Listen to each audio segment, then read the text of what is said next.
Who are you to doubt El Dandy?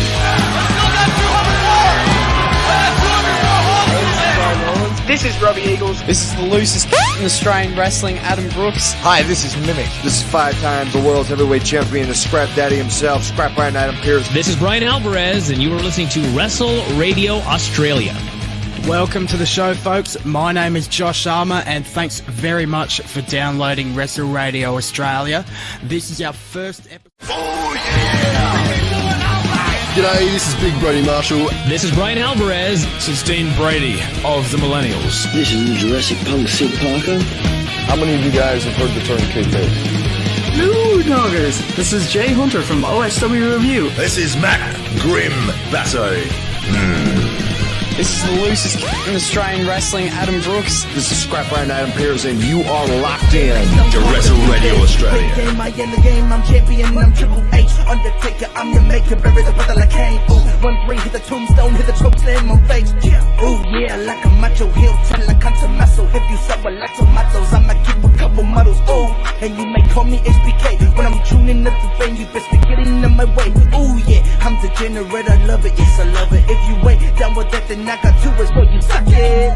Too sweet, put your fangs up. Too sweet, hold another cup. Let's be busy 23, got me feeling way too sweet. I was trying to make chicken salad out of chicken shit, and it was just awful. I've turned chicken salad into chicken shit. I will continue to do so. Here I was, blaming AEW for feeding you chicken shit, knowing you mindless millennials would be eating it up as if it were chicken salad, when it's really been your fault all along. Make chicken salad out of chicken shit. People is as people does, that's all there is to it. But a square peg in a round hole just never seems to fit. And you This is Bianca Belair. Hey, this is Kevin Owens. Hey, it's Seth freaking Rollins. It is the man, Becky Lynch. It's Rhea Ripley here, and you're listening to Wrestle Radio Australia. Welcome everyone to your longest running Australian wrestling podcast. This is Making Chicken Salad from Wrestle Radio Australia. I'm your host, the best manager ever, the poor man's Dave Meltzer, Todd Eastman, and I am joined today by the man who just completed day 300 at the gym. Congratulations to my good mate, Jeff Setti. How are you, mate? Well, tired, obviously, after 300. It wasn't consecutive. It was over a year, but yes, 300 days. We wrestling math this, mate. Okay. 72,000. 300 days since the 1st of August 2024. Really proud of that. No, well done, mate. Well done. It's not an easy thing to do. Very happy. No, it's not. The hardest thing is to keep going.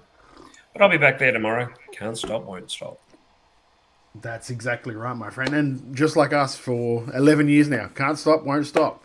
We're here tonight to... Oh, sorry, I nearly said I don't want to point out the elephant in the room, but I thought he might get mad at me if I call him an elephant. Lachlan is not with us tonight.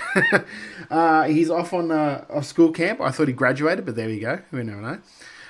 So he's not with us this week. He'll be back with us next week, where we'll probably be talking about PWA, because I think that's coming up this weekend, this Friday. We'll talk about that later.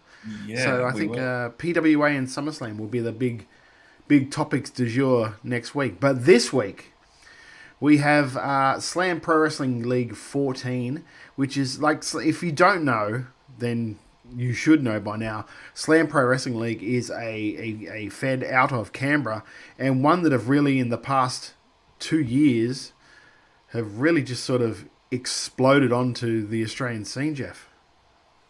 It shows you what good booking and good talent can do. They are getting some amazing talent on Slam. And the smart thing is they're all Australian, they're all local, and they're still building their own Canberra-based roster as well.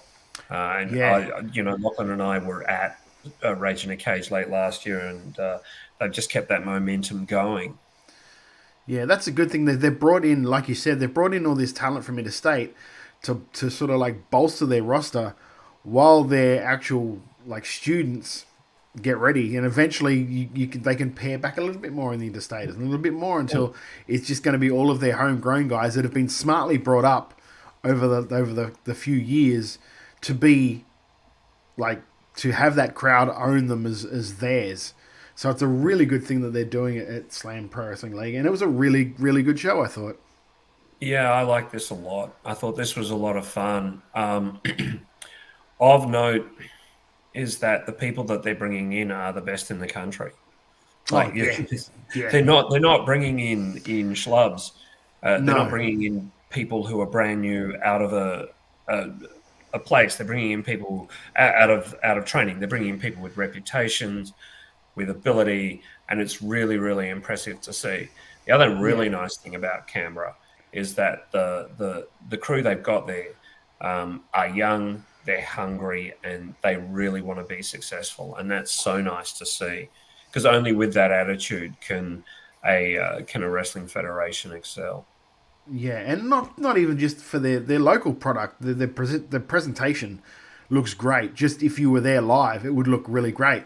The fact that they went the extra mile with their stuff on YouTube, the actual presentation of the show, that's amazing too. There's only one thing that they don't really do that we see everywhere else, and that's promos. You don't really see a lot of promos in that going up or being during the show and stuff like that.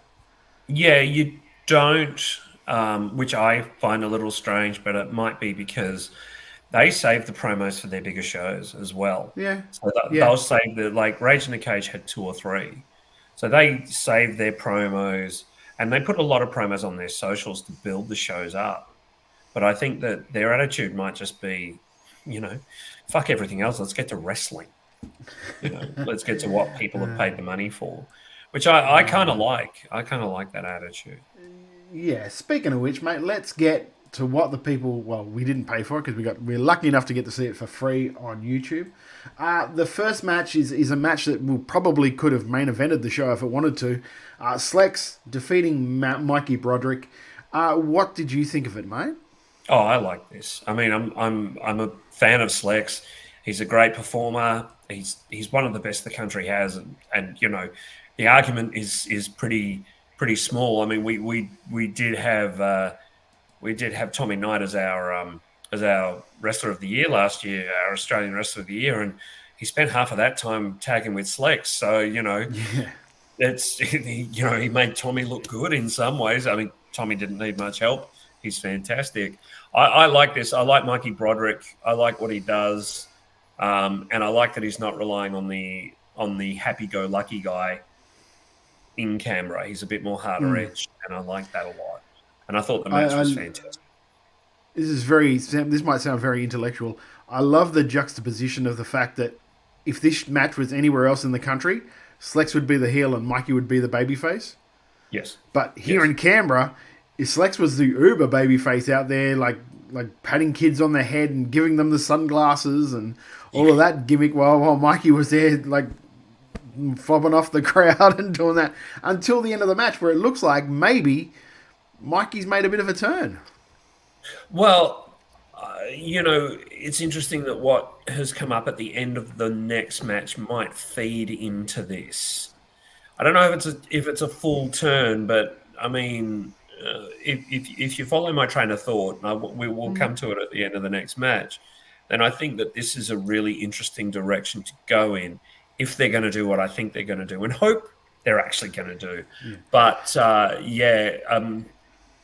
I think it's more a soft turn than a full face turn, if you like. He just congratulated Slex on a good match. That was it. Yeah. Well, they also did with the glasses in the ring. Oh, they did too, didn't they? Yeah. Yeah. That's why I was like, oh, okay. Because the congratulations thing you can do and get away with and still be an asshole after that. But when you're doing the dancing thing, because I was half expecting him to dance, put the glasses on, kick him in the nuts. Me too. I was so waiting for that. And when it didn't happen, I'm like, oh. I must admit, I was as well. But I really like the bell-to-bell stuff here. I mean, look, it's Slex and Mikey Broderick. Big surprise I like the bell-to-bell stuff. Just two meaty men hitting meat, basically. Yeah. Just lapping and going out there. They didn't pull any shots either. You could see a few of those were laid in pretty hard. Yeah. And they both just stood there and took it. It was great. When it started with this as the opener, I thought, geez, where else are they going to go from here? If this is the opener, where's the rest of this show going? Because you got the makeup of the show itself is pretty perfect. Yeah, they did really, really well, I thought, with what they did for the build of the show. Next, we'll move on to the Slam Tag Team Championships on the line. The King's Court, King Vance and Sir Matthew Hayter III defeated the Velocities, Jude London and Paris de Silva. This was a title change. For me, this is a nice little piece of business of a match because the King's Court weren't established at all before this, I believe. I believe this was the first time they've actually came out and as a tag. So they really sort of established it off the bat, which was all right. There's a couple of things I didn't like about this match, but first you talk about what you thought of the match before I go into what my little nitpicky things.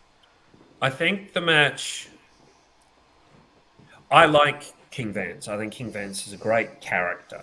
I think one thing that Canberra's got is the characters are really strong. I think Sir Matthew Hayter III is likewise a very good character. I think we needed to see them at Rage in a Cage 1, like in November last year, and you start building them up to give them the credibility because of what happened afterwards. Because I'll just quickly explain, after the match, Hayter specifically beat the shit out of the referee with some great facial expressions from Hayter, by the way, just some corkers. Absolutely beat the shit out of the referee. And, the titles were held up. The Slam Board of Directors do not want violence on referees, which is completely fair. But this absolutely minimizes Vance and Hayter if they're then in the tournament to find the new champions. You had to have them there for a few weeks or a few months before to give them the credibility to be credible champions and then get pissed off that they lost it. Not having that background in them as a tag team minimizes that. Saying that, I like all four of these guys, and they put on a fun little match. Yeah, like I understand why they had to sort of get the belt off the Velocities because the Velocities are doing their breakup angle in PWA and Yep. That's sort of absolutely fine. Yeah, but then I thought stripping the belts was a bit naff afterwards. Like you could have kept them with them, and then the other sort of like the other bugbear I had is that while Hayter was amazing and it was the great thing he did, he sort of really overshadowed King Vance. Yeah. And if you're King Vance, you shouldn't be getting overshadowed by Sir Matthew. No, I agree. Do you know what I mean? And that's the only real... Like, aside from that, the match was really good. And for guys that hadn't tagged together before, like Vance and Hayter did really well, I thought, to work well again, with the Velocities. But again, you're talking about Matthew Hayter. Like... Yeah. You'd be hard pressed to find a bad Matthew Hayter match. He's a good. Matt Hayter's a great wrestler. Big fan. He is, but also like King Vance isn't exactly very seasoned, so to see him step up into that sort of like rarefied air of working with guys like the Velocities and Hayter, and to really hold his own, like character wise as well. Because if you're in there with Hayter, that's a big character to be in there with. Because like death by ego is not just a gimmick. That's the way that brother just walks around during the day. So I mean, that's like he did really well. I thought. Honestly, watching this match overall, I think a lot of the young Canberra workers did really, really well on this show, and we'll talk about that more as it goes on. But yeah, this was the only part of the show I went, yeah. Do you know what I mean? It was the only part of the show I sort of went, oh, okay. I probably would have kept the belts on them for a little bit. But yeah, I'd have given them a couple of months with the belts and had them increasingly beat up referees. But the problem is when you do that, you do run the risk of becoming a massive face. So yeah. I understand they wanted the belts off them, but I would have done it at the beginning of the next show. They didn't have to do the post-match thing, I don't think. I have a message from a man in training. He said school camp, but it's actually training for the match with Dusty. He's training for the match with school camp is cold, and right now Aussie Wrestling is hot. Wish I was there with you boys. Thank you very much. Good luck in your match.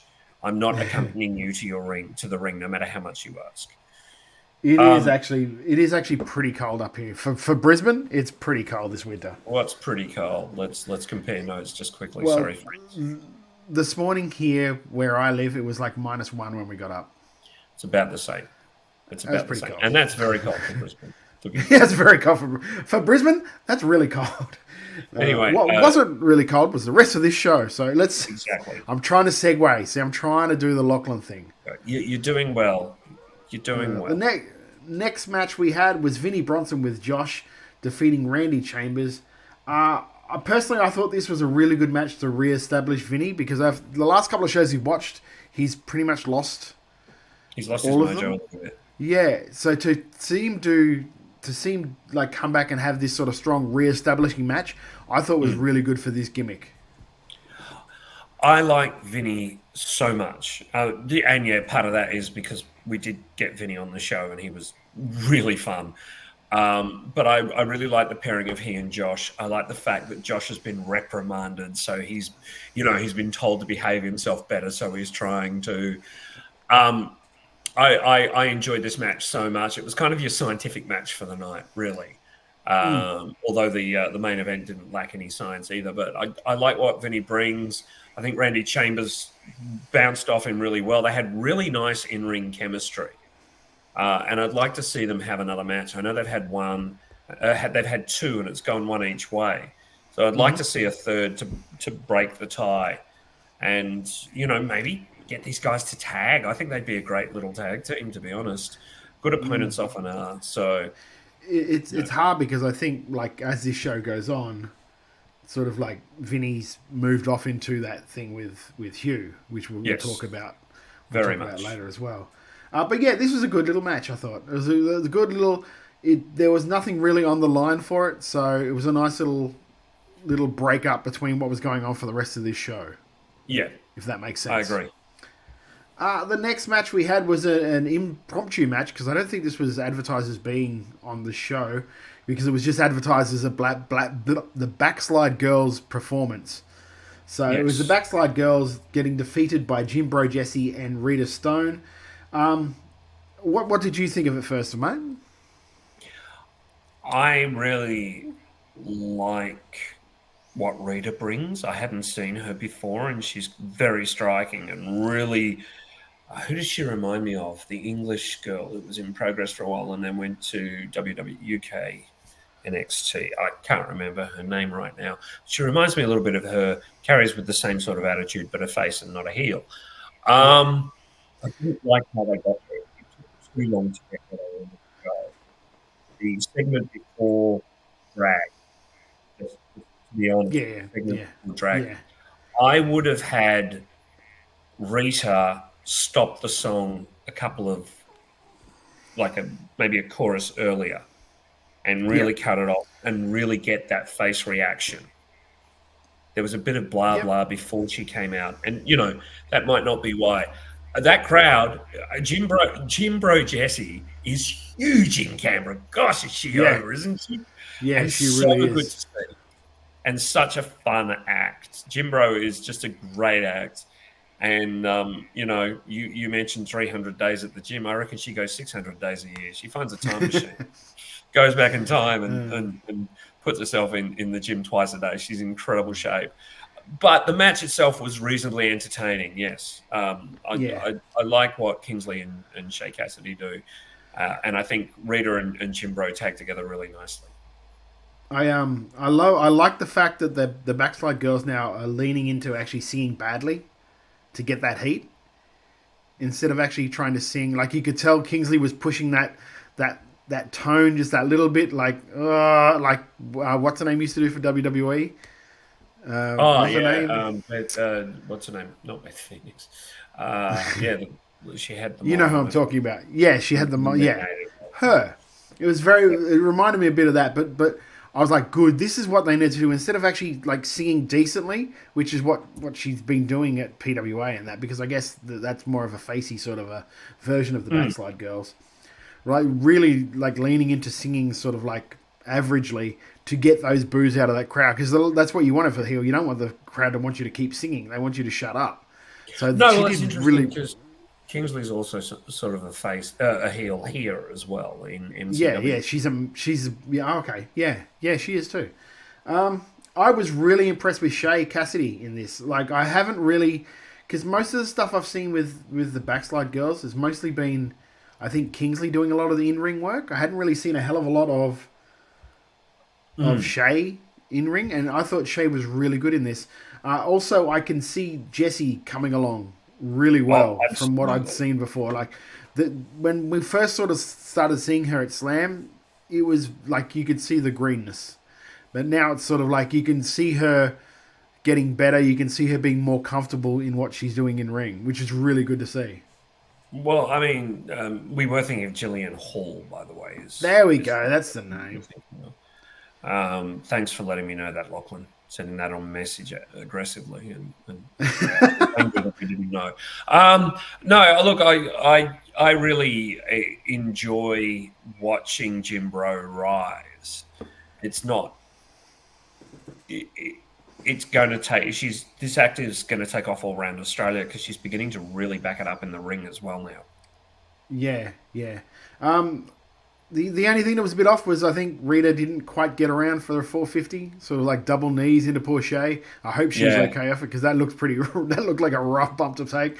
But aside from that, I thought it was really good. It was I think I was pretty critical of the last match that they had when we reviewed Slam. I was pretty critical of that match. I thought this was a lot better. I was a lot more entertained with this match. I thought they did really, really well. Like I said, like Shay Cassidy, I thought was really good, and like Rita Stone, I've seen for a while because I've watched a bit of her in Newey Pro. Yeah, she's in Newey Pro. That's what I thought. Yeah. So I've watched a bit of her in Newey Pro, so I knew she's a good worker. So like, it was good to see. And Kingsley's character is just through the roof. Kingsley's bursting with character, so that carries that part of the team as well. So yeah, I really, really enjoyed this match. The lady I was thinking of when I mentioned that there was someone who Rita Stone reminds me of, it's Nina Samuels, but a face version of Nina Samuels. Yeah. You know, like if Nina was a face, you pretty much go what Rita Stone does. Carries herself the same way. Looks almost the same. Has a similarity. Yeah. After that, we went to Hugh Beauty, who got a massive win over Ricky South. What did you... Because I'm going to wax poetic about something. So what did you think of this match first, mate? Firstly, I mean, there was no way you were going to get a bad Ricky South match. Like, it's 2024. The guy doesn't have bad matches. Doesn't matter whether he's in a battle royal for 30 seconds or he's got 20 minutes out there, or this went about 8, I think. He produces great matches, and this was terrific. I love the character work the two of them did. Ricky is so good at being a heel, you almost forget he was ever a face. And that is a huge compliment because he was a fucking great face. His change, the example gimmick, it's pitch perfect. It is so good, and I'm enjoying it so much. I really like this. And Hugh Beauty is an amazingly fun character to see. I mean, when he runs across the ring and bowling arm chops Ricky South, you can't help but smile. And it's all that kind of character work that really, really is making Hugh a great act. And again, it's Ricky. How can you... It's like the next match. How can... You know it's not going to be a bad match. Okay. Now, I just want to... Because I sometimes when I watch these shows, I take notes because it helps me jog my memory about the show. So I watch too much wrestling, let's face it. So I'm just going to read you exactly what I wrote here for this match, right?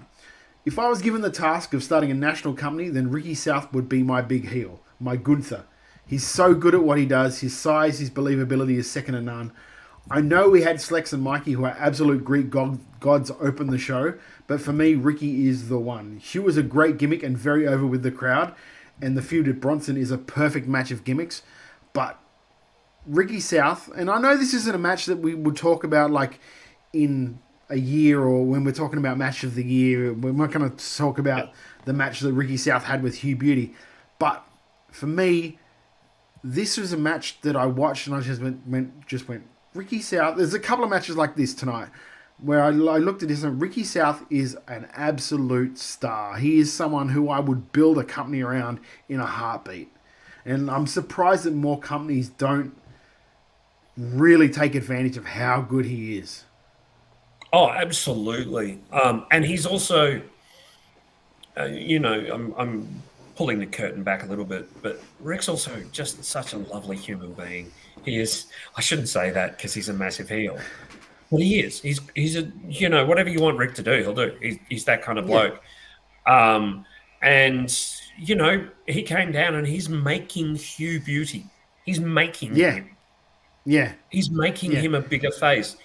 And it's, if you want examples of people that are not only, there you go. Here's the example. If you want the example of people that are not only great in ring, have excellent mic skills, and are also a pleasure to be around, you've got to look at Slex. You've got to look at Ricky South. You've got to look at Emmett.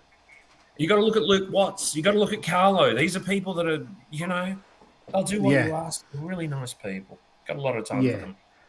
But this match for me, and it's like I said, it's not something we're going to talk about as match of the year, but this is a match for me that really epitomized, I think, why I love Ricky's work. Oh, and look at what he's done with Fudge. For crying out loud, that is just been so good. So, but that's enough of me like waxing how much I love Ricky South's work. We'll move on after this. Of course, though, Ricky is a massive asshole. Like, let's not kid ourselves. Of course. Pain in the ass. Yeah, of course. After this, we had Dan Archer defeating Emin Osman. I think this might have been Emin's debut at Slam. I'm not too sure, but I think it is as well. Yeah, this was really as much as it's great. Like, Emin plays that underdog babyface in peril so very well, and it was a perfect booking for a guy that you're going to put up against the champion in your biggest show of the year.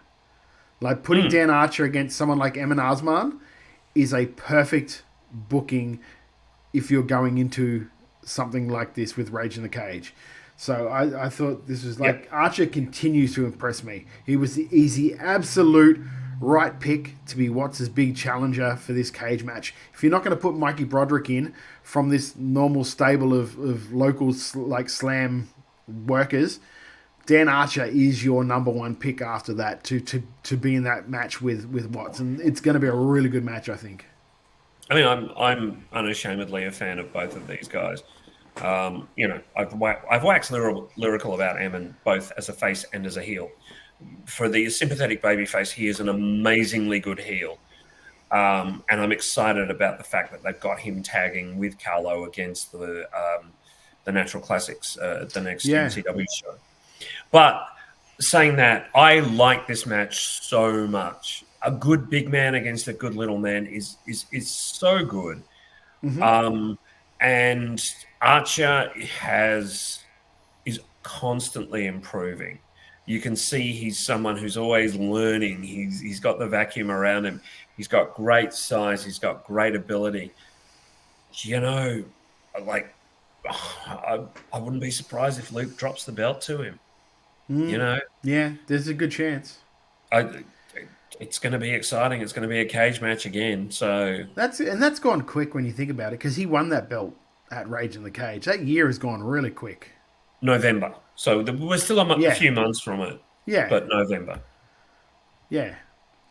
So I thought this was really, really good. A good, like I said, it's a perfect primer for a guy going into a match with your big babyface champion, which led us to the main event, which was Can I just say one more thing? Can I just say one more thing about that match? It was constant action. It didn't stop for a minute.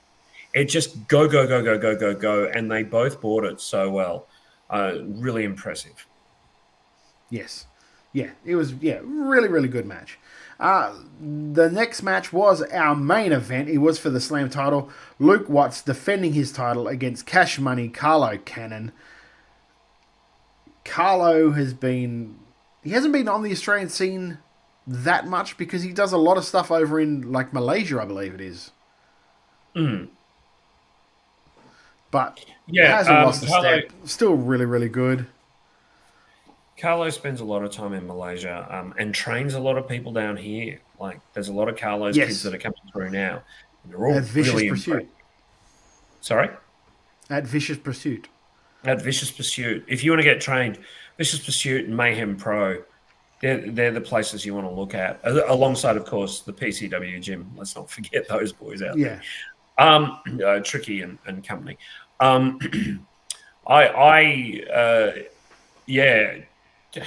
just throws people around too. He's got incredible power, and he had so much fun with that audience in Canberra while still maintaining his heel persona. It was really well done. I know this sounds weird because like Luke's had that series of matches against Tommy Knight and stuff like that, but it felt like this was Carlo teaching Luke how to do a main event match. This is how you do a main event match without gimmicks, brother. Yeah, maybe we're not gonna race into it. It's not gonna be balls to the wall. I'm gonna take my time. We're gonna work the crowd. We'll work our way up to this point, and then we'll bring the crowd back down, and then we'll work them back up, and then you'll go over. I thought it was really, really good. It was, to me, I was like, okay, this is a dude teaching in real time, if you know what I mean. I mean, I think Luke is very good. And Luke is very good, and Luke's been around for ages. But and I've said this recently. I've said this before, like sort of backstage to people. Doing main event matches and doing normal matches on a card are a totally different animal. Of course they are. And it's not something you can just jump into. You really have to like either be really, really ready or learn on the fly. It's very much, and I know people say this, it's very much a sink or swim thing. And some people get into it and they go, oh, I don't kind of like this. I kind of like just doing my 10 to 12 minute matches, if that's cool. Yeah. It's not for everyone. Everyone wants to do it, but it's not for everyone. But and to Luke's credit, it's for Luke. He's a great worker. I can't wait, and I actually can't wait for him to actually turn heel one day because he's got the perfect look for a heel. I'm still baffled how he's so over with that look. I'm so baffled with it because he just looks like a heel. He comes out with the overly dyed hair and the glasses and I just think that's a heel, boy. Why is he getting cheered so much? Yeah, but I'm not hating on it. I'm just saying. I look at it and I go, wow. I pick up that you're not hating on it, man. But what I'm trying to get over is that he might have looked like a heel when we were kids, but that doesn't mean he looks like a heel in 2024. Yeah, you and I. Yeah. You're a couple of years older than me, but you and I are much the same age. So we grew up with that guy looks like a heel, probably predominantly because of Ric Flair. Yeah. Whereas the fact who was an amazing heel for all those years, but whereas the fact now is this might be considered a baby face, and you've just got to go, okay. I mean, a guy with okay. black I completely understand. Boots who goes around and just crowns people. A massive face. Yeah. His name, of course, was Spielberg. I love the fact of how over he is, though. He's so over with that crowd. Doesn't really have to do anything or much to get a big response out of them either. So, it's really good when you see like a worker like that in his element, being able to work that crowd. So I thought it was a really good match, and like Carlo's a great worker. I hope that this thing with him and Emin in MCW is going to be a semi-permanent thing, so we get to see him more in MCW. We just get to see him more because, like I said, we don't see him that much because he's always working in Malaysia. Well, I mean, there's also the fact that Carlo was an incredible cruiserweight, an absolutely amazing high flyer, who was smart because once he realized that, his body was getting older and he needed to work a different style, he put a lot more upper body weight on and is now an incredible suplex Taz type mat technician. Yeah. Amazing. Well, I remember when I broke in, he was still doing the Cash Money gimmick, but it was very much the cruiserweighty gimmick with Ryan Rollins, was his tag partner. And they used to come out to Justin Bieber. Yeah, that's right. So that was when I first started with Riot City. I think I drove them around one day. I had to be the rookie that drove them around.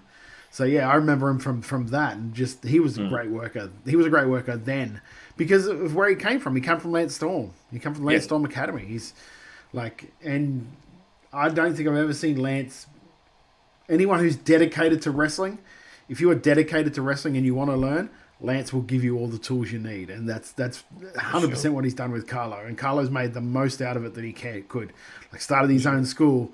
Like he's an Australian-based wrestler who works predominantly overseas, like in Malaysia. So I mean, that's not a bad way to be. So I mean, hats off to him. This is a really good match.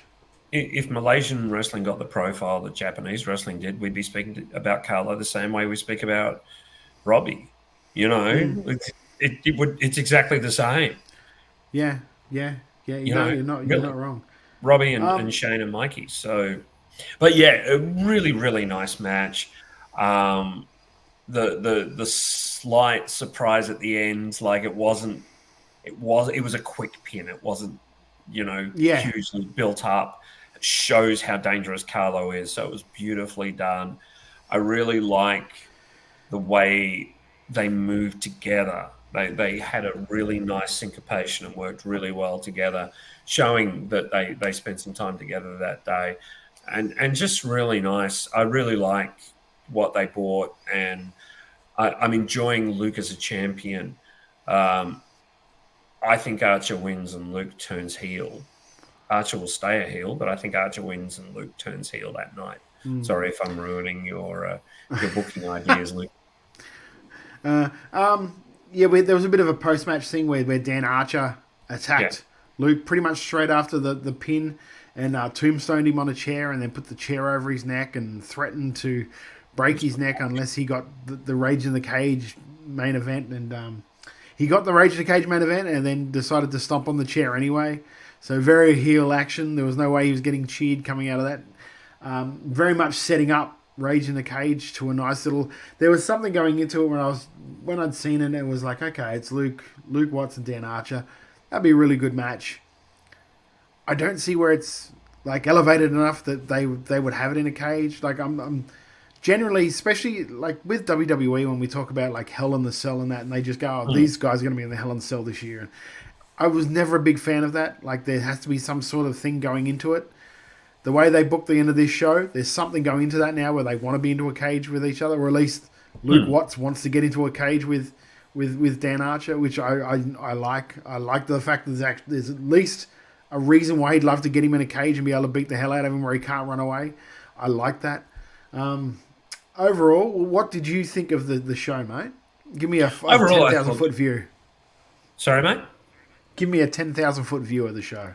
Oh, I thought it was great. Really, I thought that there was nothing presented in this show that I was completely not on board with, and I mean that in terms of I was on board with everything they did to a certain degree. I really liked the post match stuff with Dan Archer. I thought he did an excellent job, especially when he what kind of heel goes, I want this, I won't attack him, signs it, says thank you, gives the clipboard back, and then still schmeißes him. Just beautiful work. I'm a man of my word. And yeah. I like that. I really like when that he said, as well. When he's like, I'm a man of my word and started walking away, I'm like, that can't be right. And then he did this stuff like, thank you. Thank you. Yeah, I felt happier when he did it, of course. But I look all up, I thought this show was great. Like you said, you open a show with Slex against Mikey Broderick, and it's fantastic after that until the end. Like that's a main event anywhere in the country, and you still have 7 more matches after that are all very good. We can't say much that's negative about this. No, that's exactly right. And but I do, as you know, have a slight bugbear. Yes, I was waiting for this. This is why I teed you up. Ring announcer announcing as Howard Finkel and then being a commentator using his Australian accent. It kind of, maybe not for the people there, but certainly at home it throws a little bit. And it would be nice to have, just use your voice, mate. Just use your voice. We're in Australia. It's a little bit of nationalistic pride, I guess, to hear. Like Andy Coyne's always spoken with the accent, like Beach, Lindsay Howarth, very Australian voice. I'm like, there's no shame in it. I get what. But even Lindsay, when Lindsay does his voiceover, I'm not a big fan of. When he does the whole voiceover like that, a cold hard day needs a cold hard beer. That's what I hear when I hear him do that. Every time Lindsay does a voiceover for MCW, I'm thinking it's a PB ad.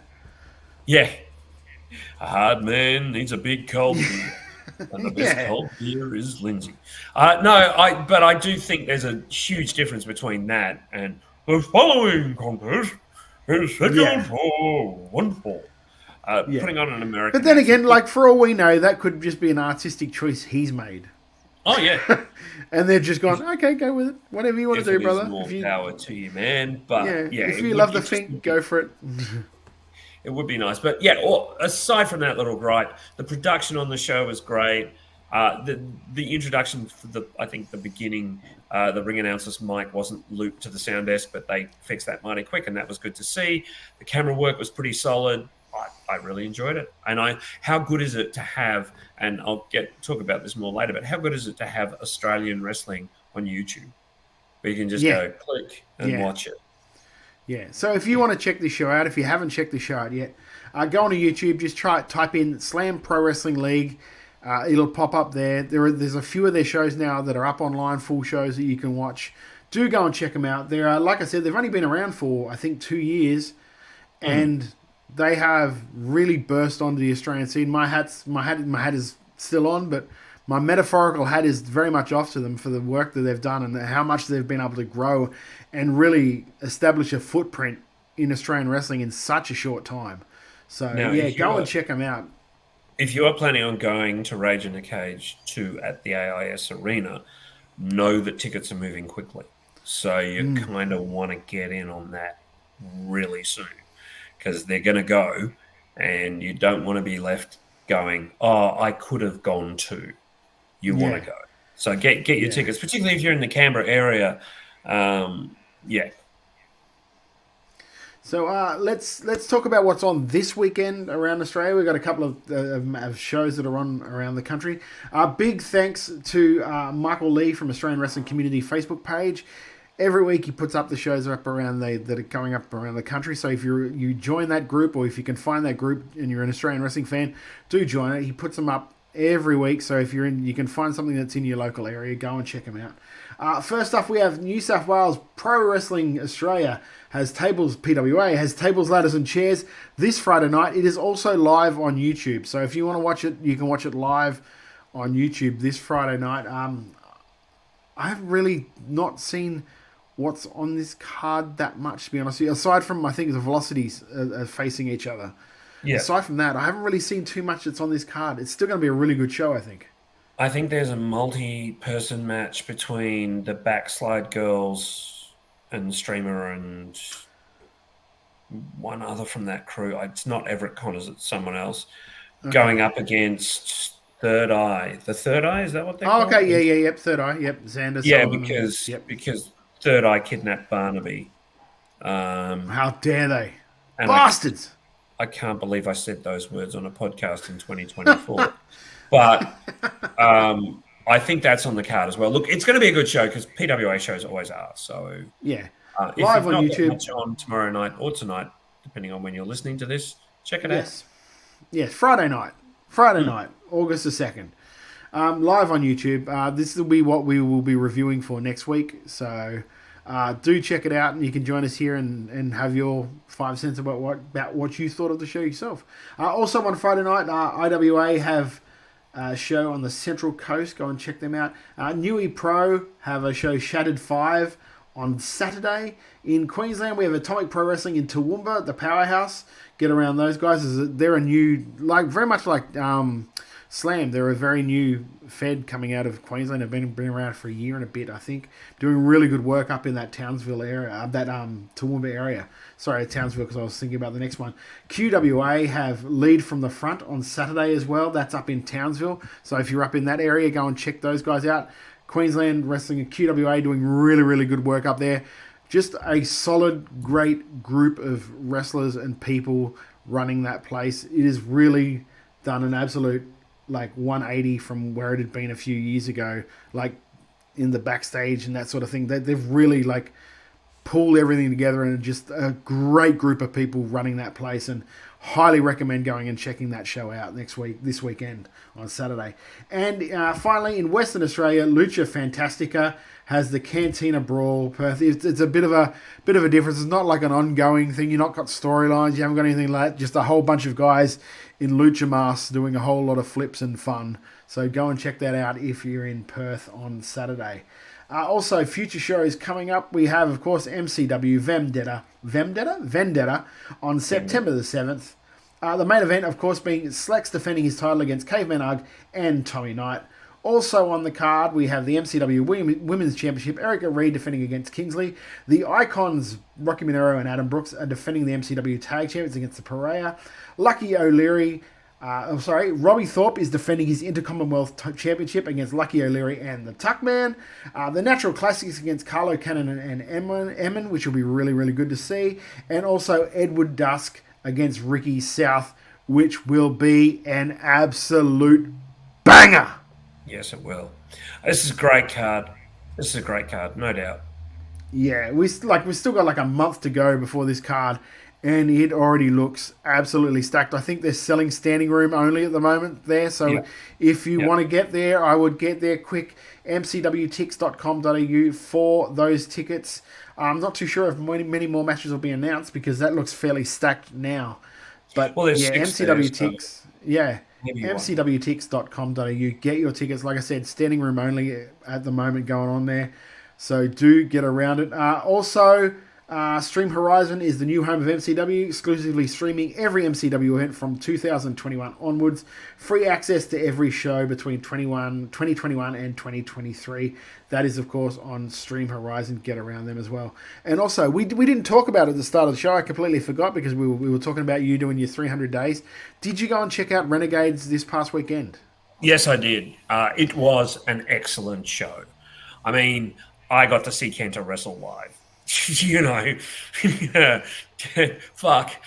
It was incredible. I mean, he is just a fantastic wrestler to watch move. And he and Gore was a really good match. But of note, Gino Gambino took his boots off at the end of the main event and left them in the ring. I don't know if G listens to this show. I don't know. Honestly, I don't know. Gino's a pretty private kind of guy, like away from everything else. Yeah. But if that is the end, Gino, thank you so much, mate. Honestly, thank you so much. It's been fantastic. You've had a stellar career, and I, for one, am really going to miss you. The other thing I want to say about Renegades of Wrestling is the crowd were awesome. The crowd were into everything. And they were just beautiful. It was a great show. Like, I don't think it can't be the end, because he's been, thank you, Andy from Bob Van's Refrigerators. Just said Gino's been announced for Tamashi. He's doing the first round match against Adam Brooks. So I don't know, maybe it's the end for him at Renegades. Maybe it's all part of his ongoing story. Maybe someone else will come back that looks incredibly like Gino. Who knows? You mean Reno Gambino, his long lost brother? Yes. Yeah, Reno. Yes. No, look, I mean, part of me hopes and thinks this is probably an angle in inverted commas, but I'm all in for it anyway. Yeah. I didn't know. I mean, if it isn't, it's the absolute way he'd do it. Come back, show how good he is, then fuck off again. Yeah. Yeah. You know what I mean? Also, you can check Renegades out, of course. Fever Pitch is on the 29th of September. Tickets are on sale now. Go and check them out on their Facebook page and that, and follow up and get tickets for that, because I dare say it'll be an absolute banger of a show. I don't know what's been announced for it yet, if anything's been announced for it yet, but it'll be an absolute banger, whatever it is. Because like you said, you got to see Kenta. How was that match, Kenta and Gore? Because it was very good. Very good. Sadly, Kenta got him up, because Gore's a big boy, as you know. Kenta got him up for the go to sleep and dropped him, messed it up, and said, "No, again." And then he hit it, which was quite funny. But you get to see Kenta live. You don't often get to see someone who in the last decade has been considered the best wrestler in the world. Before Andy it was Okada, it was Kenta. So. Yeah, Andy from Bob Vance Fridge says Renegades is such pure local wrestling. It was so good the other day. So there you go. I hope to check that out. We'll probably check that out when it actually goes up online, and we'll review it and talk about it again and all of that good stuff. But no, it was good to hear. It looked like that Ken had quite a successful weekend with Wrestle Rock with Gino on the Friday night as well. Well, he got to touch Hater's dick, so I'm sure he did. I'm sure he had a lot of fun. Welcome to Australian Wrestling, brother. Apparently, he wrestled a true Wrestle Rock match. I wasn't there, but apparently he did. There you go. So, and that'll do it for our first half of the show, my friend. So we're going to be back. Oh, how does he do this? How does he throw to a segment? Do we do the whole? Follow us on? If you want to be looking as good as Kenta, don't forget to get our merch. It's all available from Redbubble. Search out before Redbubble. You go to sleep. Yeah, before you go to sleep, put on your nice new shirt. We've got lots of shirts up there, but the money doesn't go to us. No. It goes to Beyond Blue and Gotcha for Life. 2 places that really do a lot for men's mental health. I should know. I rang one of them this week. Not having a great time of it. Right, but let's not dwell on that. Carry on. We're going to go to a break. Todd, what are we doing for the break? We got a whole lot of previews and stuff of things coming up around the country. We'll be back in about 6 minutes after that with the rest of international news. We're going to talk about SummerSlam this weekend and all that good stuff right here on Making Chicken Salad. The Slam Board of Directors are thrilled to announce Australia's biggest pro wrestling spectacle is set to return on November 2nd when the Slam Pro Wrestling League takes over the AIS Arena for Rage in the Cage 2. The Slam Championship will be defended inside of a 15-foot high steel cage. 20 of Australia's top professional wrestlers will fight it out in a $10,000 over-the-top rope battle royale. General admission tickets from just $20. Be a part of history. This will be the biggest all-Australian pro wrestling event of all time. In collaboration with the ICN World Natural Bodybuilding Championships.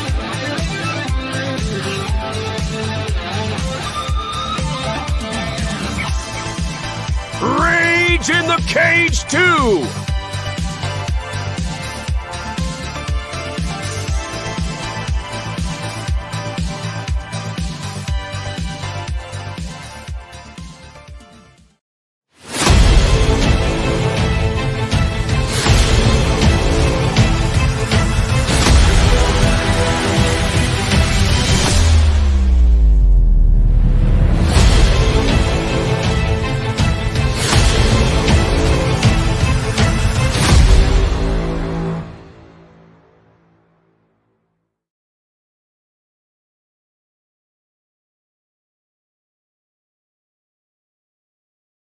Paris, what is this? Is this our 6th year as a tag team, something like that? No, I think it's 7th, dude. 7th? Yeah. Wow, there you go. I dare say. We've been around the world together. We've faced a lot of teams, man, but I don't think we've faced the blatant disrespect that we have from AJ and Bell Pierce. Those guys, man, that is different.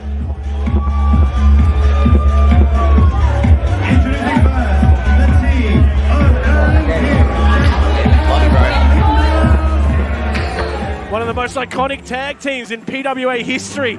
Paris De Silva, Jude the Dude London. The Velocities back together as a tag team for the first time this year at a Black Label. I mean, it is definitely a different feel. I'm sure more of a fight, but when I look at where they've been and what they've done compared to us, as well as just them being a genuine team, I'm not really that fussed. I'm not that worried for me. I'm not convinced about him yet. I would just say, for us, tonight's just another night, but ultimately it's a very special night for PWA, one that we're very happy to be a part of, very grand debut at the Spiegel tent. Sold out. But overall, for us, it's just another night for the Velocities. And like that, we start straight away, guys. The story between these two has been brewing for weeks. AJ and Bell have been growing as a tag team. A lot of people talking about them. They claim they were one of the best tag teams in the country. You know who took a problem with that? The Velocities. goes Jude. They want to finish it. Again, Aaron Jake's move. Oh my goodness. Jude busted Paris. Immediately he checks on his mate, but that's twice. It's another error. That Jude has laid into Paris. Spear! Oh my God, the spear by Bell. Oh my God. Murder in the spear. Drop kick to the back. Paris might be out. Three.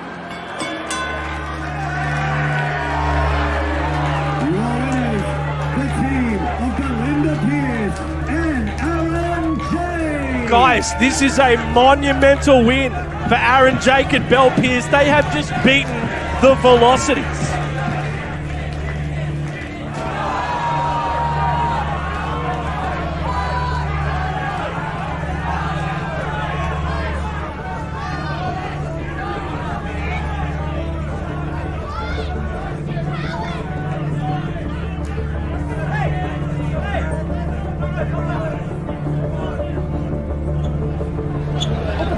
What's that about? Bryce, what's that about? Like you're the only one that can be pissed off, bro? Are you serious?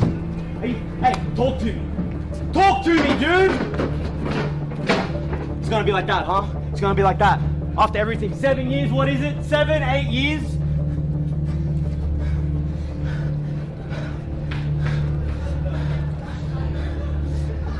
Paris, things have been f***ed up lately, dude. You need to talk to me. Talk to me, dude. It's not gonna get better unless you open your mouth.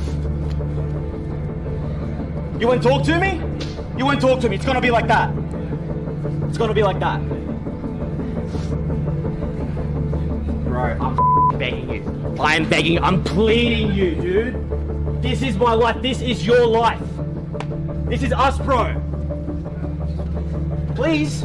I'm asking you, please. I'm asking you. I've always been asking you. It's not just about you, dude. It's about us. Together. Together.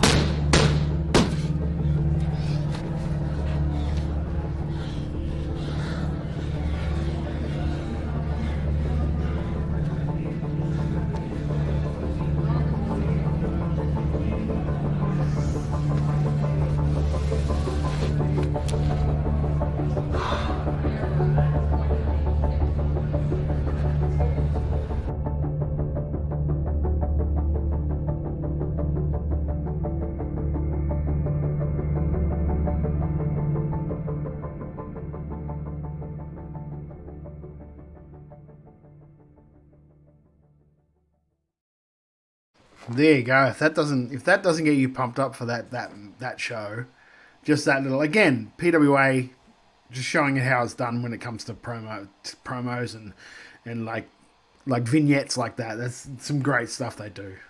Yeah, they do. They're really good, and I think the show tomorrow night will be great. Yeah, I've got I quickly went online and had a quick look about what's been sort of like advertised for the show. So aside from the Velocities going 1-on-1, you got the Backslide Girls against Third Eye, like we said before. Jack J. Bonza against Big Fudge, and the PWA Tag Championships are on the line with Aaron Jake and Bell Pierce defending against MK Plus Ultra, which will be a really good match. That'll be very good. MK Plus Ultra is such a great team. Yeah, so very good. So, mate, we'll get into international news. Now, do you want to talk about SummerSlam first or just a couple? We've only got a couple of stories. So do you want to do the stories first or SummerSlam first? I reckon we do the stories first for everything, and then we'll finish with a SummerSlam predictions. Okay. I reckon that's the way to go. We can do that, mate. Joe Hendry. We have a production meetings. Never. Well, it's because I write the show on the day. Because no real stories happen until bloody Dynamite happens. Then all the stories come bursting out. After we finish. Yeah. Joe Hendry was a guest on Matt Camp. Matt Camp used to be on the... what was it called? Is it The Bite? The Bump. Yes. The Bump. The Bump. He used to be on The Bump. He was released not long ago. He's got a new podcast called The Wrestling Mat, which is really good. He had Joe Hendry on the other day. He's now revealed that he's training full time at the PC thanks to the ongoing relationship between TNA and WWE. He said, "We're in a situation where TNA Wrestling has worked it out with WWE where I can appear on TNA Wrestling as a contracted talent. I can appear on NXT and I can train at the Performance Center full time and do indies and do signings. This is unprecedented.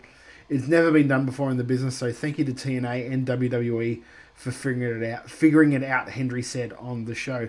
That's, wow. Like, you never would have heard of something like that a while ago, would you? It's so good.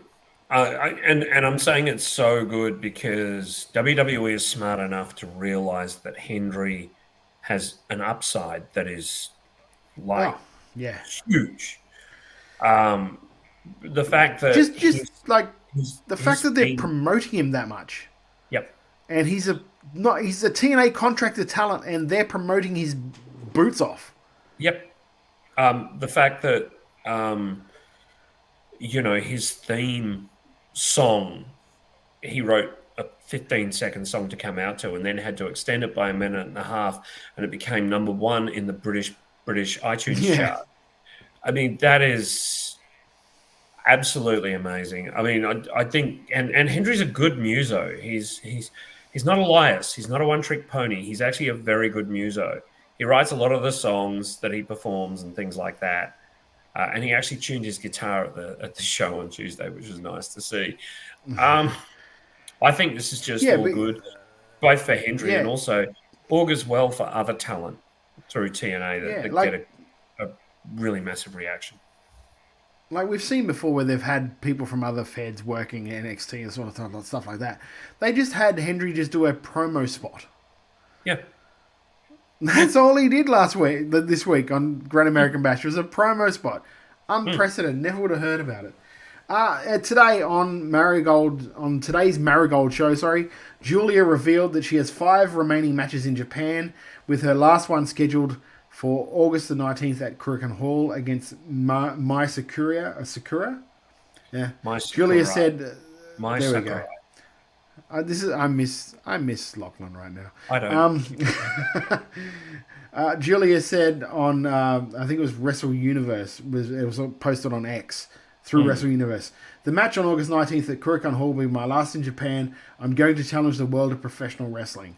So it looks like after August 19th, we should see her in NXT not too long after that. So that's going to be very exciting and another boost to their roster, which NXT's roster is getting really, really low key, really, really good. Like they have the best people they've been training. They've got the best women's division in the company right now. And the people that they've been training are hitting their stride, and now that they're augmenting that with bringing in other people that are experienced to help those people along, it says so much for what the strength of that division is going to be in NXT coming up. Keanu's asked, do we think, not just me, but do we think Julia and Stephanie Baker might overshadow the other women? I don't think so. I mean, they're incredible talents. It's still unknown whether they're going to go to NXT or head straight to the main roster. Really, Julia's NXT because they wouldn't have introed her at that NXT takeover. Yeah, that's true. Unless they're going to do that, I think it's only a good thing. I think Roxanne Perez has really come into her own as a heel champion right now, and I think that, and her match on Tuesday was incredible, and I think that it is only a positive for NXT to have 2 people to anchor their division, like Julia and Stephanie Vaquer. Not to say they won't get the belts; they probably will. But yeah, I think it's a win. I think it's a win. Do you know why I don't think that they will overshadow the other women? Because aside from the people that Tony Khan books for, the sickos, not too many other people know those two workers. So the first time they see Julia, like for me, I've not seen Julia work. Oh, wow. I've only heard from people that have watched Josie Pro and stuff like that, how good she is. So I can't judge. Same with like Stephanie Vaquer. First match I saw with her was on Dynamite. I think it was on Dynamite or Rampage, and then on the pay-per-view. The Dynamite Rampage match was meh. Pay-per-view was really good. Aside from that, I hadn't seen it, so I can't tell you how good they are. Like, authoritatively, I can't tell you how good they are. So, and I'm someone who watches a shitload of wrestling, as we've said before. So if someone like me has done it, I can't imagine that a lot of the NXT audience, a lot of the WWE audience that watches TV will have seen a lot of those two before. So this will be the first time that they get to see them. And I can tell you how good they are. They're two of the best wrestlers in the world. And they're heading into a overall roster, let's be honest, which features Rhea Ripley, Bianca Belair, at some point, hopefully Becky Lynch for one more run. I expect that the idea of wrestling Julia will bring Becky out for one more run. Amongst others, like their women's division is so stacked. Shayna Baszler, Zoe Stark, these are all great wrestlers. I put Stark in there because I think Stark's just tremendous. So it's really wonderful. It's really good. Yeah. I really I enjoy the work that Stark is doing at the moment with Baszler and oh god, I can't remember what her name is. Baszler and Sonya Deville. I'm actually really enjoying that little group. I thought it was a smart idea to put those guys together because they sort of make sense together when you think about it. Absolutely. And I really liked what happened on Monday Night Raw this week with the returning Damage Control. Because it looks like they came back as baby faces now. Yeah, it does. It does, which is going to be interesting when Asuka returns next year. But that already starts to drop hints for what will be an absolutely incredible War Games match if they decide to go in that direction. 100%, yeah. That'll be fucking amazing. There's no dead weight amongst them. And whoever said Dakota's going to be gone in a couple of months, please eat your words. She's wrestling so well at the moment. Yeah, I'm trying to find while we're talking that there was a quote I saw which made me really it popped me big. Here we go.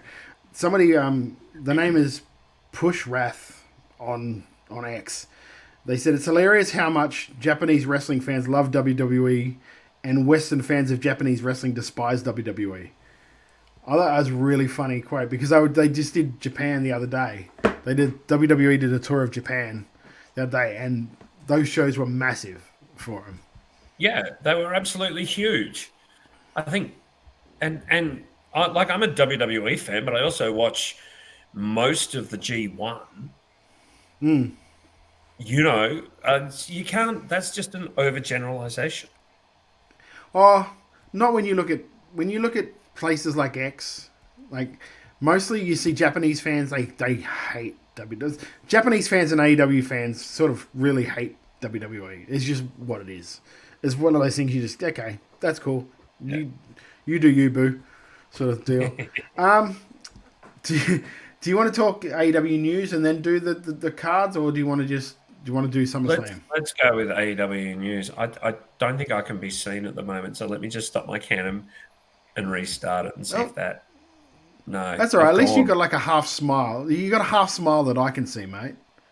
It's you can see me. A pleasant. I can see. I can't see the camera. It's like a frozen image, but it's a pleasant image of you, sir. It's not like you're open mouthed and angry. You're just a little smile. Okay, well now I say it'll come back because this isn't going to work. Start the AEW news. I'll be back by the time. I'm just going to log out and come back in. Oh, okay. Well, that doesn't make fun because, I like seeing him get angry when we talk about these things. Fightful Select and Wrestle Talk reported that Tony Khan met with Shane McMahon over possibilities moving forward. A photo of the two in a meeting was posted online. On Busted Open After Dark, Bully Ray read a statement given to him by Shane McMahon. And the statement read, Tony and I were connected through a mutual friend and we had a great meeting. We talked about, hang on, I've got to add. There we go. Hello, my friend. Look at you moving. I'm back. So I'll start the story again for you because I want to see your genuine reaction here. Because you've probably read it anyway. But Fightful Select and Wrestle Talk reported that Tony Khan met with Shane McMahon over possibilities moving forward. A photo of the two in a meeting was posted online on Busted Open After Dark. Bully Ray read a statement given to him by Shane McMahon. Tony and I were connected through a mutual friend and we had a great meeting. We talked about many things, but mostly our shared love for the business and the rewards and challenges of working with family. I congratulated him on his 5-year anniversary of AEW and look forward to how he evolves the business moving forward. Bully also noted that Shane likes to keep things close to the vest. Mate, do you think you will see a McMahon on AEW television. Yes, but it will be a Shane McMahon. I mean, look, my honest answer, who cares? It's not going to change anything. It's not like the guy can do 20 minutes. Like, he fucked up his leg doing a leapfrog. Yeah, I mean, not that I could do a leapfrog, but he fucked up his leg doing a leapfrog. I think his in-ring career is certainly over. I don't think he's really going to move mountains on a on a figurehead career. Apparently, before meeting with Tony Khan, he did go back to WWE and ask if there's anything for him, and he got met very quickly with the answer of no. So I just don't. Yeah, I don't see what they do with him. What do they do? They do with like I see all these stuff like. I think Brian Alfred was talking. What do they do? They do a storyline where the Bucks sell him his shares of AEW and be like, do they make him an EVP as well? But I was like, well, it didn't really work that well with Christopher Daniels. They're doing that with him at the moment, so and that's not really working very well because Tony sort of still wants to be Tony. Doesn't really work. So I don't know. I obviously wanted the story to get out because the photo got out. Yeah. Keanu said it always seemed rocky between Hunter and Shane. I don't know about that. I just think they want to go away from male McMahon figures being on TV for as long as possible, is the truth. Yeah. If I ran Endeavour, I would not want a male with the surname McMahon. As nice as Shane apparently is, I wouldn't want him on my TV. Absolutely not, under any circumstances. Because it's just asking for problems. Yeah.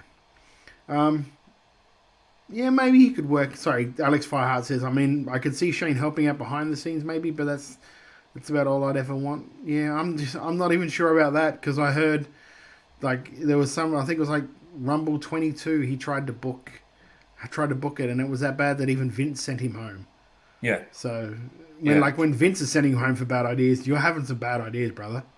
Yeah. He's his idea that he had in the early 2000s has sort of started to come to fruition with the international eye on NXT. So I don't think that he's actually like apparently I think Raw Underground was one of his ideas, and that was shocking.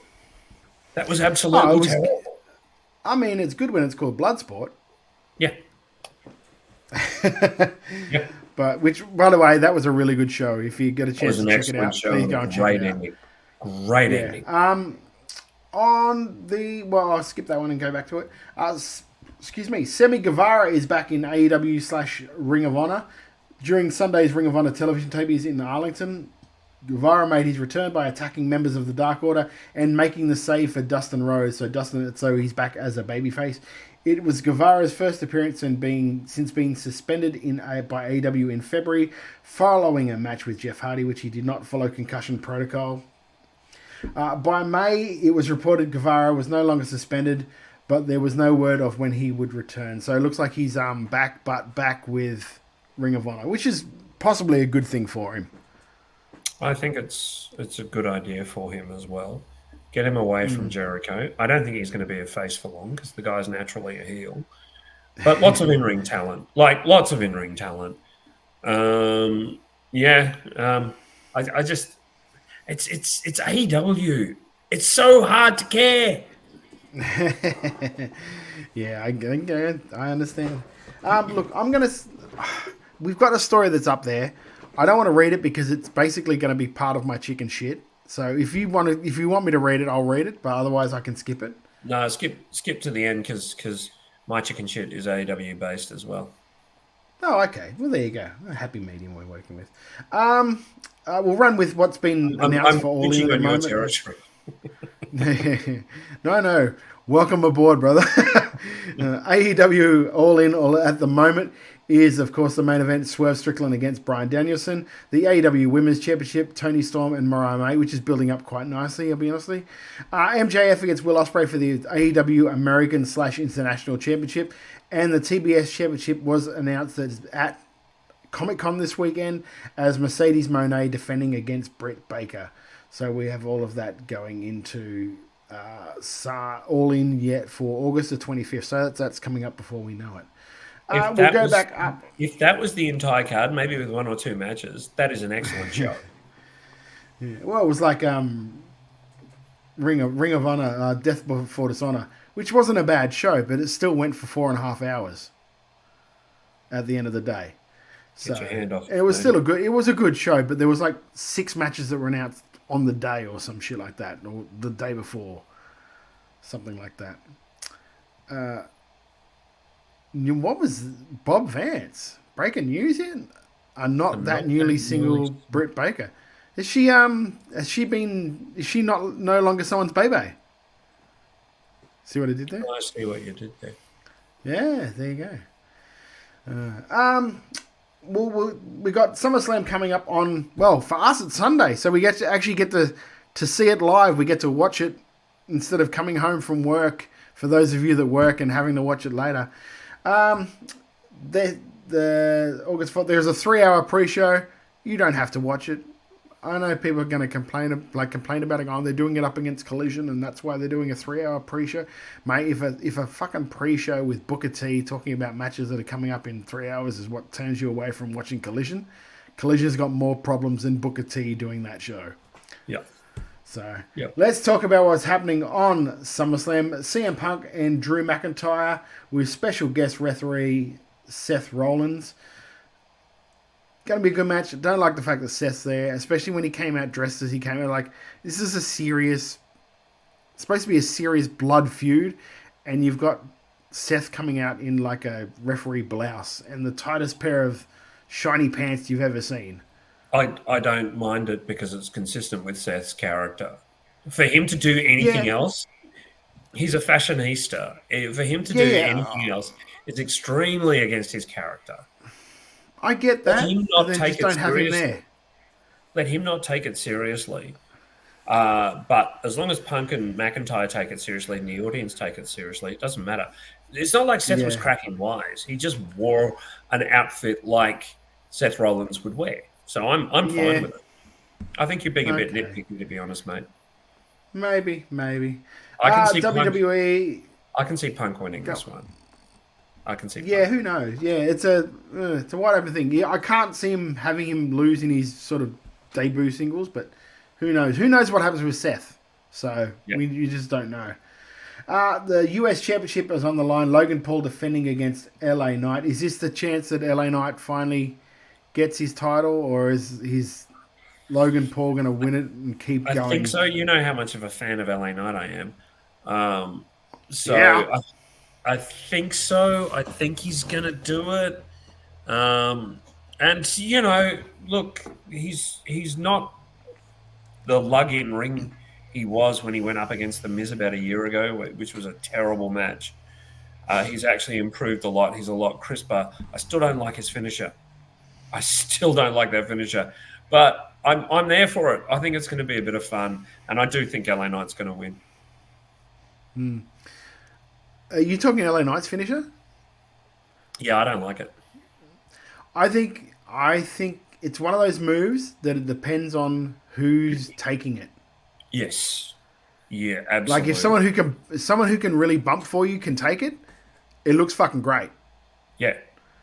I remember back in the day, I managed a guy called Alex Shepard, and that was his finishing move. And I was just like, I was like, the problem with this, brother, is that you're 6'2", 6'3". There's not a lot of guys that are around your height. So it's kind of hard for them to bump for you. So it looks silly. You should maybe do something else. Well, I also think the best finishes and moves you can put on anyone. Look at the stunner. The stunner's perfect. You can put it on anyone. But that is a move you can technically do to anybody. It's just how they bump it that makes it look like the stunner can look like shit if someone can't bump it right. Look at Vince McMahon. Yeah, no thanks. But like LA Knight couldn't put that move on the Big Show or Nash. Just because of the height differential. Yeah. So I get you. I'm not knocking him at this point. I'm saying he should find another finisher that can just be a bit more real, in the moment. After that, we have the Women's World Champion, Liv Morgan, defending against our girl, Rhea Ripley. Is this where Dom does the turn? Oh, fuck yeah. Dom and Finn turn on Rhea. Because if you looked at Raw on Monday, and they're doing really smart things with this angle, Liv Morgan destroyed Judgment Day's sanctum, spray painting over photos, all this sort of shit, except for Finn.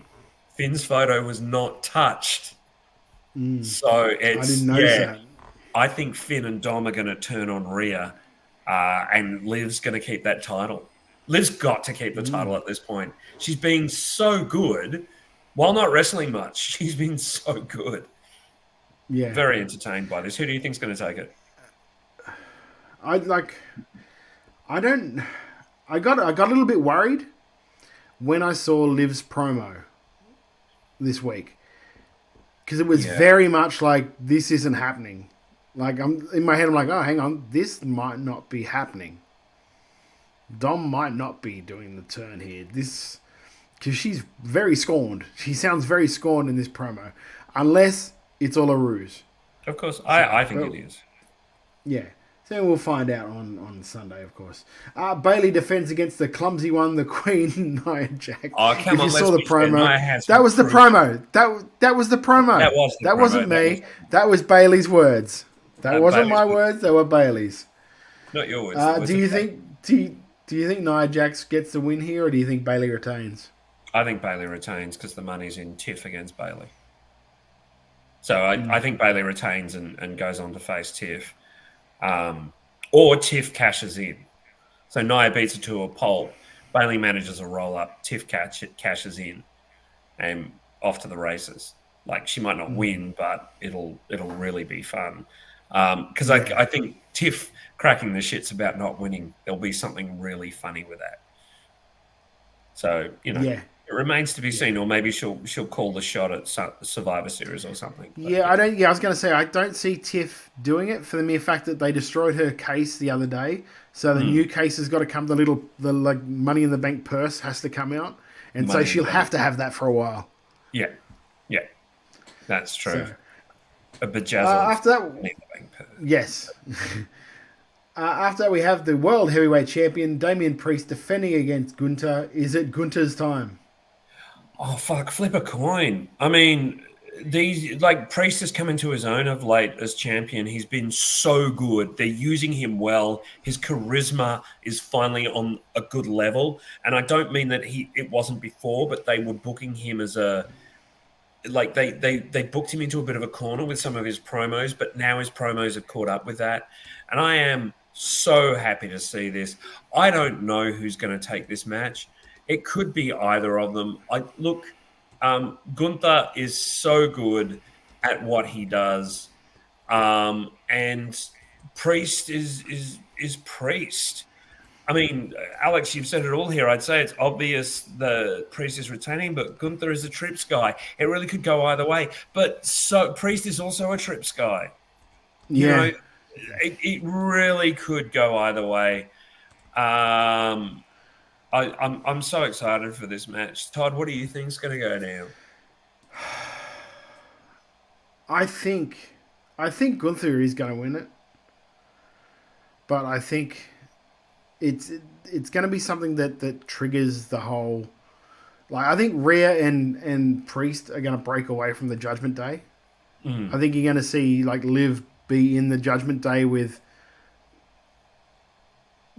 Finn and Dom and JD and Carlito.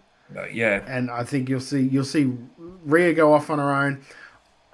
I saw something where it was Damian Priest. Somebody pitched Damian Priest joining the LWO with Ray. I thought that makes a lot of sense, but I don't think that they would put him in a group straight away. I think they want to see how he goes on his own because you think about it. They've not really had, he keeps telling Judgment Day to stay away from all of his matches. So they're already framing him as a single guy. Yeah. He's been a really good heel for Judgment Day.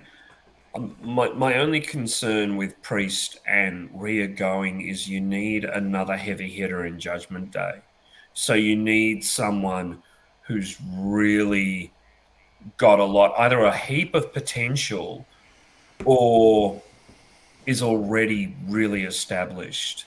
I mean, I know you've got Finn there, but they've run so hot and cold on Finn that he's kind of... And he's also a tag champion at the moment, too. And he's also a tag champ. So you need one other single star who's on the way up. I'm all there for this. Oh, no, Alex, I've got another idea for Survivor Series for the War Games, mate. Don't worry about that. I've been waxing it lyrical about this idea. Also, we have the IC title, Sami Zayn and Braun Breaker. This has got to be Braun. Oh, yeah, I want to know how the belt's going to look over Braun's shoulder. Yeah, it's got to be Braun. And that's exactly what I was thinking, Keanu. If, for any reason, Braun doesn't win, Braun joins Judgment Day the next night. I can't see that. But he's such a lone wolf. That's the only thing. Yeah, that's why I can't see that. I can't see him doing that. I can't see them putting him with anyone because he's just so good as a lone gun. But I think if he beats Sammy, the crowd reaction is two-face for him. He's not like it's that dichotomy that you used to have with Stone Cold. The crowd are turning him face. Yeah, but like, is it one of those things where like, okay, it's cool, but he beats Sammy, and we love Sammy? True. Do you know what I mean? Sammy's going to have something else to do. If what we think's I'm happening, thinking, yeah. Sammy's going to be pretty busy through November. Very busy through November. Also, I think, is it the tag titles are on... tag titles are on SmackDown this week, aren't they? SmackDown, yeah. Yeah, okay. So, and the undisputed champion, Cody Rhodes, defending against Solo Sikoa. I think we all think Cody's winning this one. I can't see them putting the belt on Solo. Maybe this is the start of a Roman coming back. Maybe not. Maybe someone else comes in. Maybe not. We just don't know with these matches. Isn't it great? There was an interview with Paul Heyman about a year ago, and someone said, "Hey, this bloodline thing is amazing. You know, where are we at?" He said, "Oh, we're about a third of the way in." Yeah, I think I mentioned this last week. You know, yeah. Thing is, though, like he can't have said that knowing that's going on because he didn't know that they're going to be able to sign. No, but I think they had the idea of making Solo be separate. And have that angle thing. I don't think they're going to put the title on Solo. I think this is to see if Solo can hang with the main eventers. As you said earlier, being in the main event is different than being a wrestler. And also like it's a different. You can't undercut Cody too soon. No. Saying that, though, I mean? Saying that, I think that there's definitely going to be shenanigans in this match. I think we are building towards Bloodline versus Bloodline at War Games. And I think Sammy is going to join Bloodline, original Bloodline.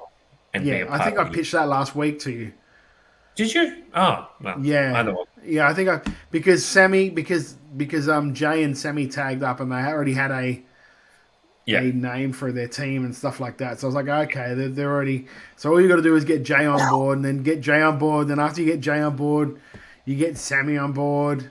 It's a whole thing. It's going to be a whole cool storyline that goes on with them, I think. Bob from Bob Vance Refrigeration said Cody wins, Roman returns, but it's been such a slow burn storyline. I don't think that Bloodline Civil War Games will happen until 2025. No, I think it's going to happen this year. I think if it's going to happen, it's got to happen this year.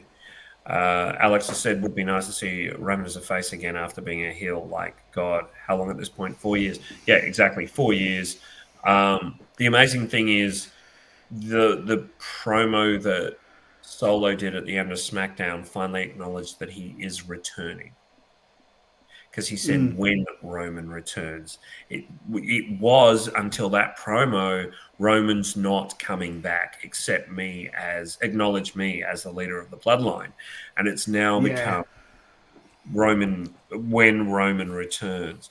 This has continued to be a Shakespearean style, very adult storyline, and it is fantastic.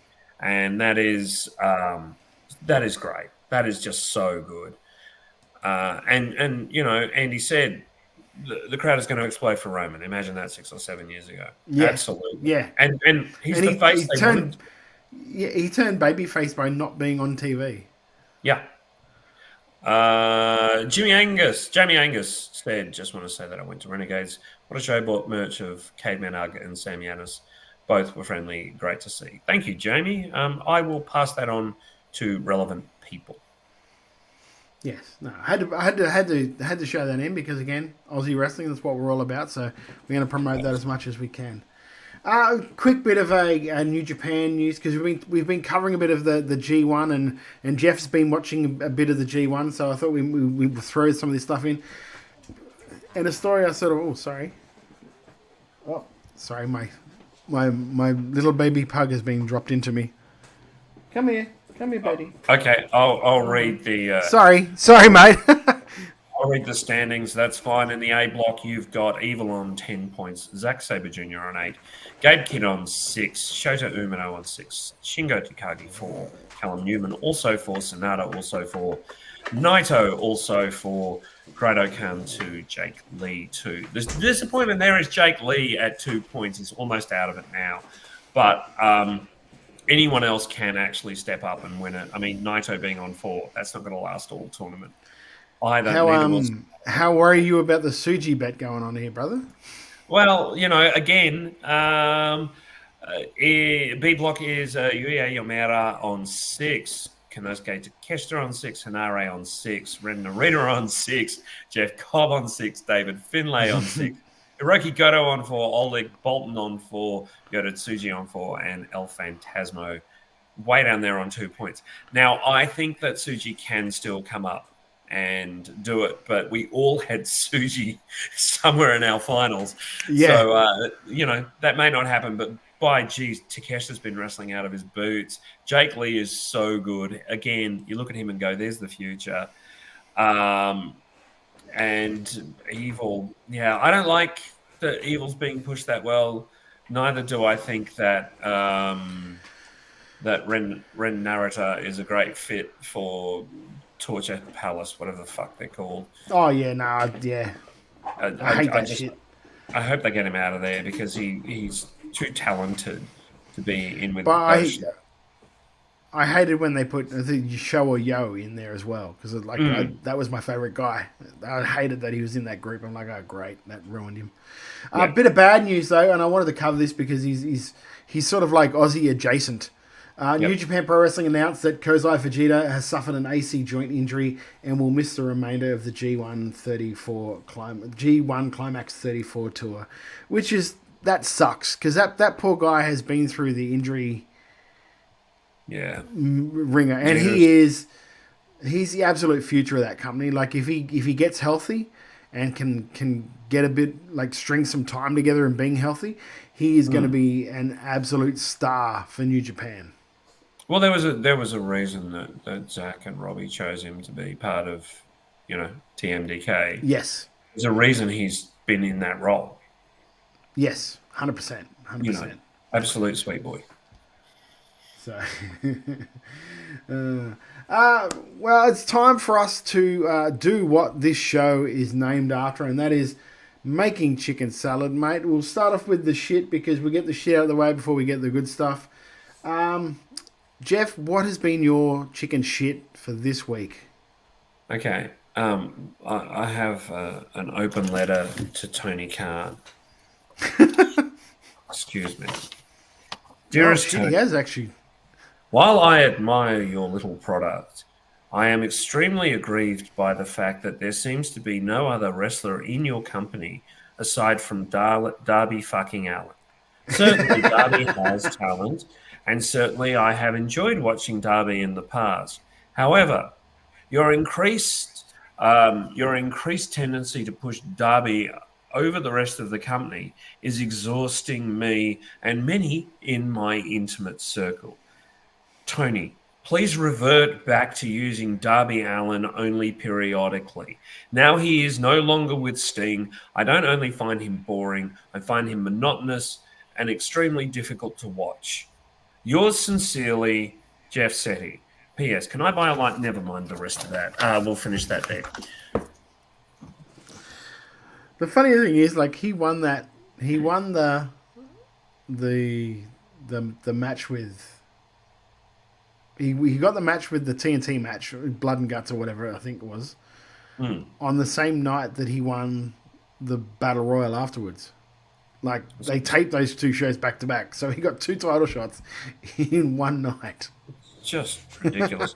Alex Whitehouse chicken shit, not his fault, but obviously sucks to hear Go Shiozaki had to drop out of Noah's N1 Victory Tournament before it started due to an injury. Glad they caught it before the tourney started, but sucks that he won't be able to defend his win from last year. Quite true, Alex. I have a couple of chicken shits, but we'll go back into the other ones. But I have a couple of chicken shits, but unfortunately both of them are AEW. I hate to do it, but it's just what. Today on... No, I don't have a letter. Sorry. I wrote mine on the screen. I apologise. Today on Dynamite, Brian Danielson, during a promo, said that if he doesn't win the title at All In, he will retire. He won't wrestle in another match. Like, they've already put the storyline up that, like, August 1, like today, he is now out of contract. He's now working as a freelancer for AEW. So then in the promo on Dynamite said that if I lose this match, I won't wrestle at all, ever. I'll never sign another contract to wrestle again. Like, why? Like, there was a point there where we were actually going, you know what, he might win. They might let Swerve win this match. There was a bit of doubt where he mightn't have won this match. Now, they've just completely taken that away because there's no way that they're going to have Daniel retire. There's no way. So Swerve, mark it down. If you can find a sports bet, put your house on it. Swerve's losing that title at All In. It's written in the stars. It's written in cement. They're not going to have Brian Danielson have to retire. And if they are doing this for a whole storyline, that's dumb too. So it just took any bit of like question I had out of my mind that this might go another way, just completely out of it. And I hated that. I will say, Alex, found that really funny. Alex Whiteheart, they've just written down all egregious wrestling. And that's very true. And my other one happened is because I didn't watch it because I just don't have the patience to watch those in that much anymore. The Tony Khan, the post-show press conference for Ring of Honor, actually said he thinks the Ring of Honor brand could grow if it were called AEW Ring of Honor. The only way the Ring of Honor brand is going to grow is if Tony finds someone, buys magic beans off him and plants them in his backyard. It's like the problem isn't the fact that Ring of Honor isn't closely associated with AEW, because it is closely associated. Anyone that watches Ring of Honor or knows about Ring of Honor knows who owns Ring of Honor. And anyone outside of Ring of Honor or AEW sees Ring of Honor, they'll be lucky to see Ring of Honor. Calling it AEW Ring of Honor won't fucking help a thing.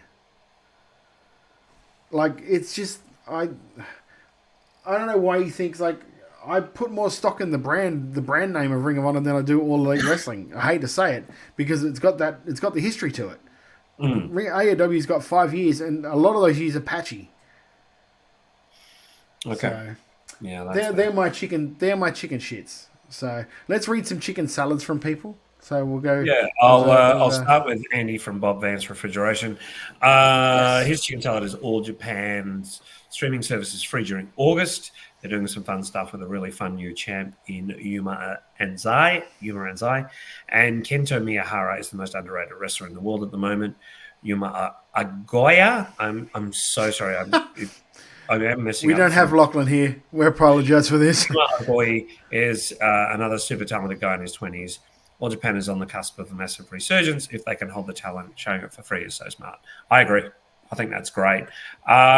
We've also got Slug Racing 77. He bought some merch off Jürgen Annis, I think he commented on that earlier. He went to Renegades. What a show. And the talent was so friendly. It was a can meet your heroes moment. Awesome stuff. You didn't say hi. That's the only thing. More importantly, what is the food place you guys visited near MCW? Jeff was looking for it. Lol. It was actually at my place. There you go. You don't want to give it up?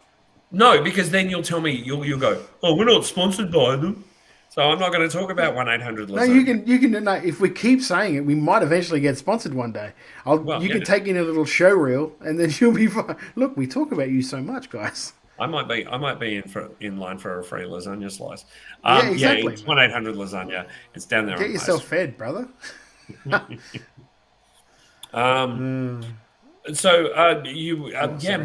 chicken salad. That is the one I already read. Oh, you did that one already? Sorry, I apologize.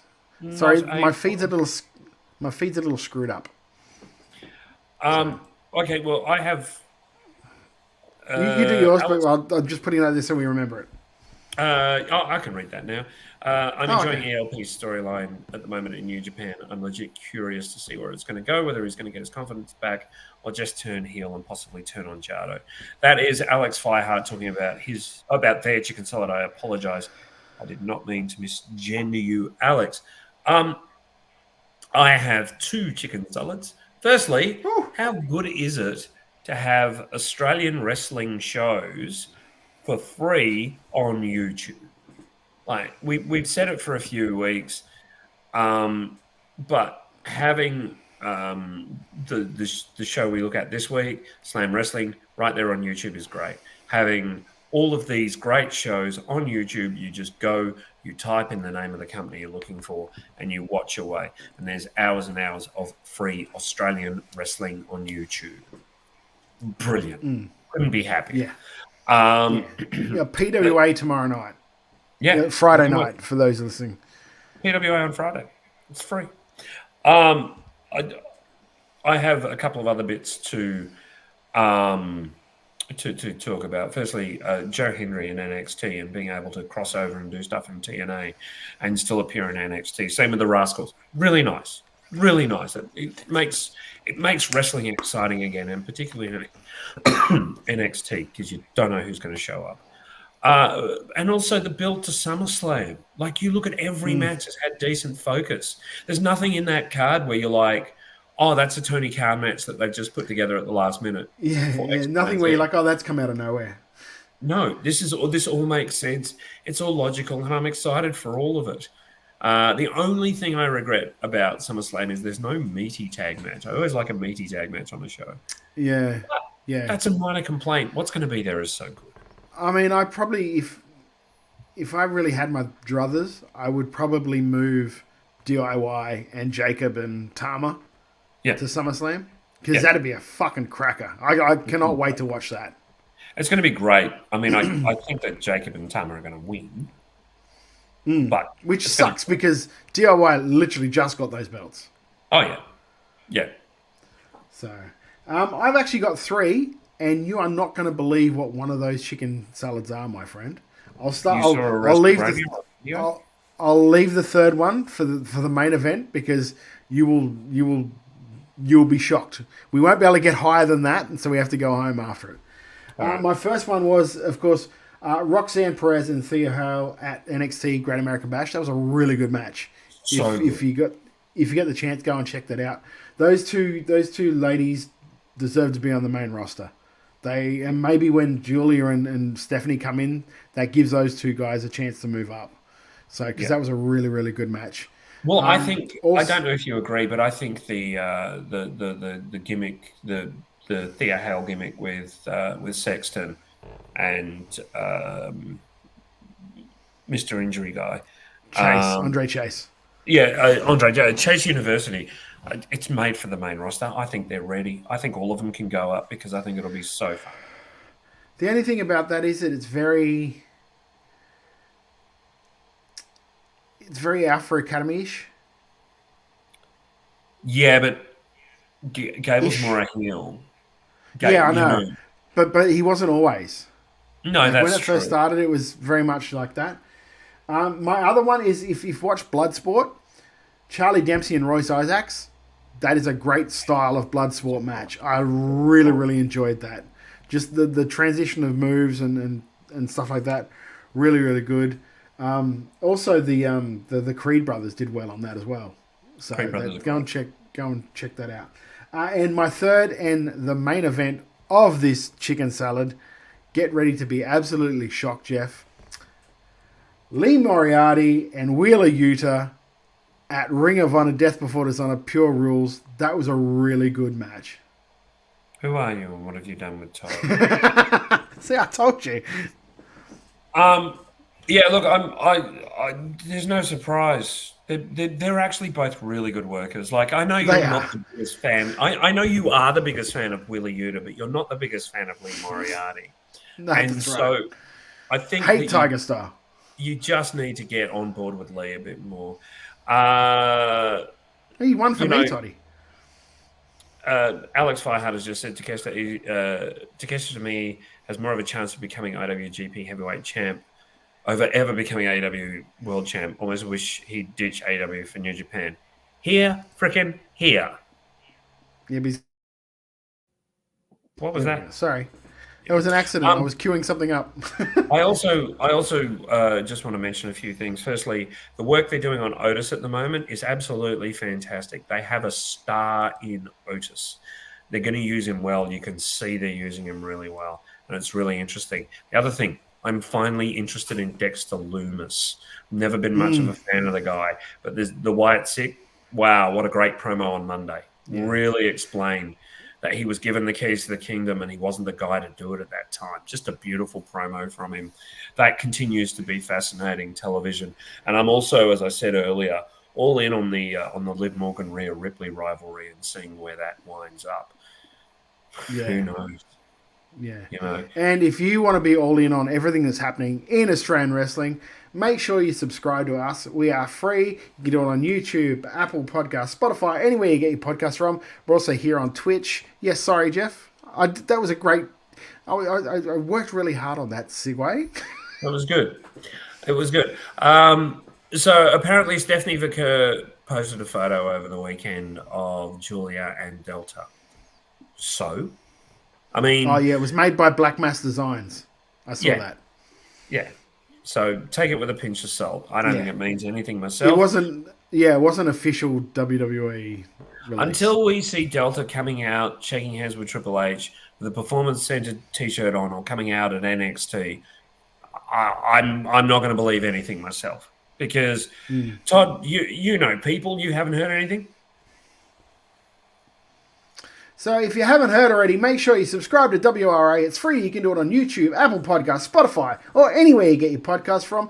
If you do stop by Apple Podcasts, give us a rating and review while you're there. Give us a 5-star. Helps us get inside more ears. Our socials are at Wrestle Radio AU for X and Instagram.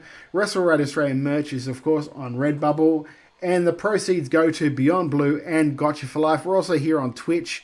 You subscribe. I think now there's a thing there. I got an email the other day that if you subscribe to like a channel or something like that, you get like 3 months free of Apple TV or something like that. I'd check it out if you can. So that's pretty cool. We're also on YouTube. Like subscribe, hit the little ding-a-ling-ling thing so you'll see when we go up on live for that sort of thing. Notifications. There you go. The notifications. But you said juxtaposition earlier and you forgot the word notifications.